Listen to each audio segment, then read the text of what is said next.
Yeremiya ati hahirwa uwizera Uwiteka akamubera igisubizo. Ngo iyo Mana ntimuyizi. Iyo Mana yumva batumva, bamwe bahatirwa kumva ibyumvikana bati izo mvune z'ibyo mwumva rimwe na rimwe mutanahumbya twe twumva ari n'amahomvu.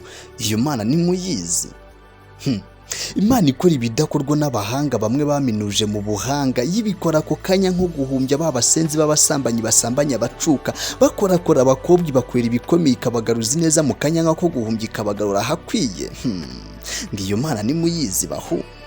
Imana isubiza imwe isubiza abihebye badafite ibisubizo, basubiza vuba cyane igisubizo kirenze ibyo basabye, maze bamara kwibaruka uwo muziranenge bati kaze neza gisubiza. Imana idusubije igisubizo cy'ibibazo byacu kimwe gihaza ibyifuzo byacu, maze ibyishimo bikabasaga no mu nzu y'Uwiteka bakajya gutura amaturo y'ishimwe. Bati Imana yakoze ibikomeye. Mbese wowe ntuyizi? Iyi Mana irinda.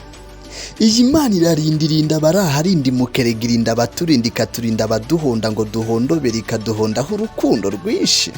Iyo Mana nimuyizi bahu. Iyi itabara twese itarobanuye, maze n'ababana b'u Rwanda bamwe batabariye amahana hanze imahanga ibabera umutabazi. Mbese iyo Mana iyo mvuga ndavuga iyi Mana ihindura abanze guhindukira, imwe ibohora imbohe mu buroke, rega burya inabohora ingoyi ya Satani. Imana ibohora. Iyi Mana ishoboye byose n'inyembaraga n'urukundo rwinshi, imwe ifata ibidafatika yazahurira u Rwanda rukaranda impande n'impande ikarugeza ahakwiye, from nothing to something. Iyi Mana ntisanzwe.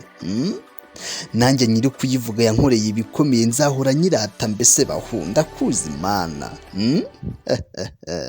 Samu w'i Rwanda, sindi mbwa iterana u Rwanda.